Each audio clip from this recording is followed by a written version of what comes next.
And as soon as his lawyer is filed, that was taken away immediately. That's going to be the same thing. But now, y'all really think Nicki is about to lose her $25 million home? She was only losing, what, $500,000? So you think she was going to lose her $25 million home over $500,000? I didn't even know the case, to be honest. It's been so many different things. You saying numbers that I can't even relate to. I be acting my way, so I see headlines like that. I mind my business. They started talking about the number of bedrooms in this house. I'm like, Nicki's not losing that $25 million home. You could hate Nicki, y'all could love Nicki, but she has a $25 million home and the judgment was for $500,000. There's no way that she would have to be forced to sell a $25 million home for that money. Yeah. There's no way. That doesn't even make sense. Hey, man. I would encourage my gay fans to be fighters and to be brave. So I want my life to be a testimony to my gay fans. I mean, I could never imagine what, they're going through. But I know that suicide's never the answer, and I know that things always get better. You guys, I love you very, very much. And for the people who don't love you,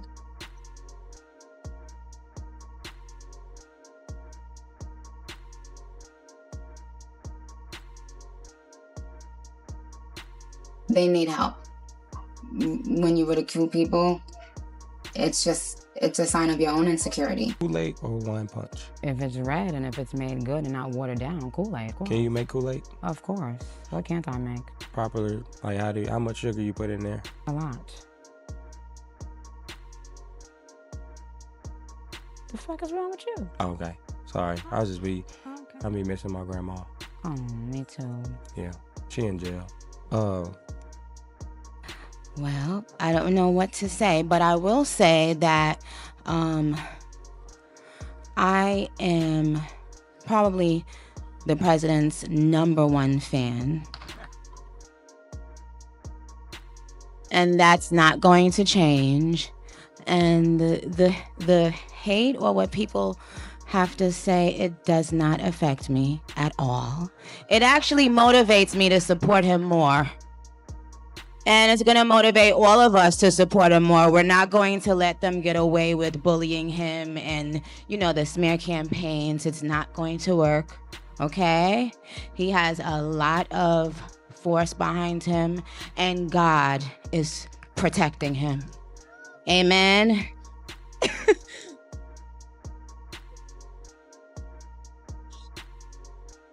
Tell me, who are the performers? Nicki Minaj, you got Ariana Grande. Good. Are you fans of either? I think they're both terrific. I just talked to Donald Trump, Oh. and I told him that you were performing tonight. I asked him if he was a fan of yours. Oh. What do you think he said? He probably said, "Who's that?" No, he didn't. He said he's a fan. Really? Donald Trump? Surprise you? Yes. Nicki Minaj is used to controversy. She's been at the center of rap beefs, chart battles, internet firestorms, and nonstop headlines for over a decade. But this time, it wasn't about music, social media, or another celebrity feud. This time, it was about her home, a $20 million Hidden Hills mansion, and a lawsuit she ignored for years. And what's wild is this: if Nicki hadn't acted when she did, her house could have legally been put on the market by a judge. Not because she went broke, not because she couldn't afford it, but because she waited too long to take the situation seriously. And by the time she finally did, the clock was almost out. But this story didn't start in California. It started years earlier, backstage and in Europe, during a moment that would quietly spiral into one of the most uncomfortable legal situations of her career. And once you hear how close this actually came, you'll understand why people were stunned. Back in 2019, Nicki Minaj was touring overseas. One of her stops took her to Frankfurt, Germany, just another date on a packed international schedule. Crowds were massive, security was tight, and everything seemed business as usual. Until something went left backstage. According to court documents, there was an argument involving Nicki and a female member of the security team. What the argument was about has never been fully spelled out publicly, but tensions were clearly high. That's when another security guard stepped in. His name was Thomas, and according to his account, what happened next changed his life permanently. He claims Nicki's husband, Kenneth Petty, got involved in the confrontation and struck him in the face. Not a shove, not a warning tap, a punch that allegedly broke his jaw. The injury wasn't minor. Thomas reportedly needed multiple surgeries and had metal plates inserted into his jaw, plates he would have to live with forever.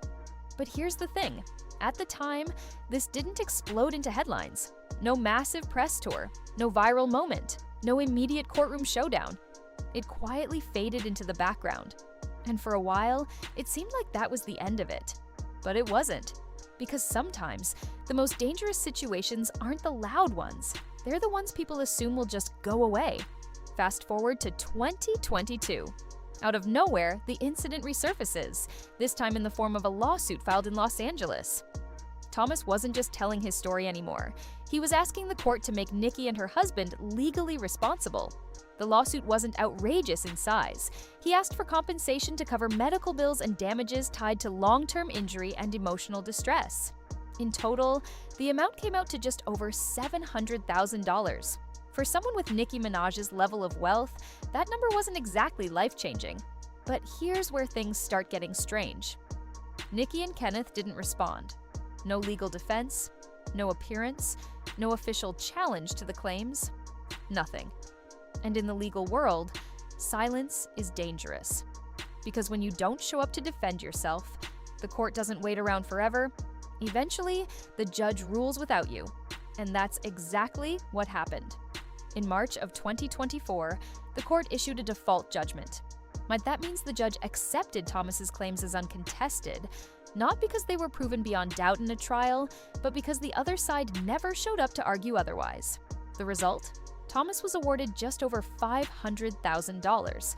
Now here's where most people assume the story should have ended. Pay the judgment, move on, case closed. But again, that didn't happen. Months went by. No payment, no resolution, and at this point, the situation shifted from legal drama to legal danger.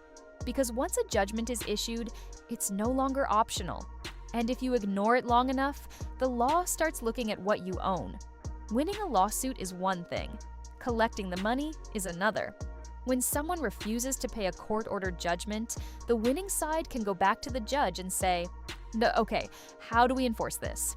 And enforcement is where things get real. Thomas's legal team took a step that shocked a lot of people. They asked the court to authorize a forced sale of Nicki Minaj's Hidden Hills mansion to satisfy the debt. Let that sink in. A $20 million property potentially sold over a $500,000 judgment. Not because Nicki didn't have the money, but because she hadn't paid. At first, some people laughed it off. Others called it fake news. A lot of fans said there was no way a judge would ever let that happen. But legally, it was absolutely possible. And the judge didn't shut it down. In fact, she leaned toward approving it. Nicki's Hidden Hills home isn't just a house, it's an estate. A gated, an ultra-private property in one of the most exclusive neighborhoods in California. The same area where other A-list celebrities quietly disappear behind tall hedges and security gates. The judge made it clear, if the judgment wasn't paid, the house could be levied and sold. The only thing holding things up? One final piece of paperwork from Bank of America confirming details about the mortgage. That was it. Once that document came in, the judge was prepared to sign off, which means Nicki Minaj was hours, not weeks, not months, hours away from a forced sale order. That's when reality finally hit. According to Thomas's lawyer, it took going all the way to the edge before anything changed. Just before the court could move forward with the sale, Nicki's team finally paid the judgment in full. No public statement, no dramatic announcement. Just a quiet transfer of money that stopped the process in its tracks. The lawyer later described it as going to the 1-yard line, meaning they had to threaten everything before she budged. And just like that, the mansion was safe. The court was notified that the judgment had been satisfied. The forced sale motion was withdrawn. The legal nightmare came to an abrupt end. But the damage to Nicki's image, that part didn't disappear so easily. Here's what made this story blow up online. It wasn't that Nicki Minaj couldn't afford $500,000. It wasn't that she was facing financial ruin. And it definitely wasn't that she was about to be homeless. It was the optics, ignoring a lawsuit, letting it turn into a default judgment, then waiting until your mansion is almost taken before acting. That's what people couldn't wrap their heads around. New especially when you consider that Nicki had recently grossed over $100 million on tour. To most people, this felt less like a money issue and more like stubbornness. and the internet doesn't show mercy when it smells arrogance. Once news broke that a judge was considering selling Nicki's house, social media went into overdrive. Some people ran with the idea that she was broke. Others claimed she was hiding money. Some even joked that she'd end up homeless. None of that was true, but online, perception spreads faster than facts.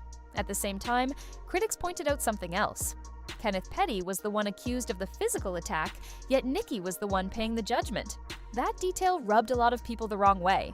And it sparked a much bigger conversation about accountability, power, and who really faces consequences when things go wrong. Nicki's side reportedly claimed she wasn't fully aware of the lawsuit or how far things had gone. Some fans believe that, others don't.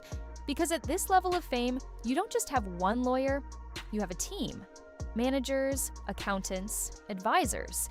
So the idea that something this serious slipped through the cracks raises questions. Was it miscommunication? Was it poor legal advice? Or was it a gamble that didn't pay off? We may never know for sure, but what is clear is that ignoring legal problems doesn't make them disappear, no matter how famous you are. Thomas eventually got his money, but according to his lawyer, the process took years, and nearly 2 more after the judgment was issued. From his perspective, justice came painfully slow.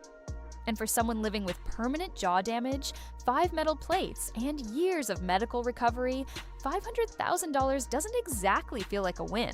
Especially when the other side waited until the absolute last moment to comply. That's why his lawyer didn't sound sympathetic toward Nicki afterward. From their view, the system only worked once the pressure became unbearable. This story isn't really about Nicki Minaj losing a house, because she didn't. It's about how close she came, and why. It shows that wealth doesn't erase legal consequences, that ignoring court orders is a gamble, not a strategy, and that even the biggest stars aren't immune to basic legal rules. Nicki kept her mansion, but the situation exposed something far more uncomfortable: how quickly public opinion can flip when power meets accountability. Nicki Minaj walked away from this with her home intact and her career untouched, but the fact that it went this far raises real questions. Was this confidence or carelessness? A legal misstep or an ego move? And if the court hadn't pushed back, would she have ever paid it all? That's what people are still debating, because sometimes the story isn't about what you lose, it's about what you almost lost. And this time, Nicki Minaj came dangerously close to finding out the hard way.